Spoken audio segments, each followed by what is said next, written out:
তাদেরকে গ্রেফতার করে আইনের আওতায় এনে বিচারের মুখোমুখি করার জন্য কিছুদিন যাবৎ ঢাকা বিশ্ববিদ্যালয় সহ সারা বাংলাদেশের বিশ্ববিদ্যালয়গুলোতে জামাত শিবির রাজাকার চক্ররা আর কোমলমতি ছাত্রদেরকে দিয়ে সারা বাংলাদেশে বিভিন্ন বিশ্ববিদ্যালয়ে মিছিল করে তারা কোটা সংস্কার চায়, কোটা হাইকোর্টে বাসায় ফ্রেশ জুস তৈরি করতে আমার আছে ভিশন ব্লেন্ডার। ভিশন ব্লেন্ডার, জীবনে আধুনিকতা। সুপ্রিম কোর্টে আপিল বিভাগে আগামী 7ই আগস্ট সেটা আপিল শুনানি হবে।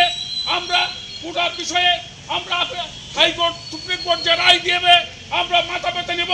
বাঙালি এবং বাংলাদেশের মানুষের রক্তে রঞ্জিত এই স্বাধীনতাকে কলঙ্কিত করার জন্য রাজাকার জামাত চক্র আজকে উঠে পড়ে লেগেছে কোমলমতি ছাত্রদেরকে দিয়ে। আজকে তারা বলছে আমরা রাজাকার।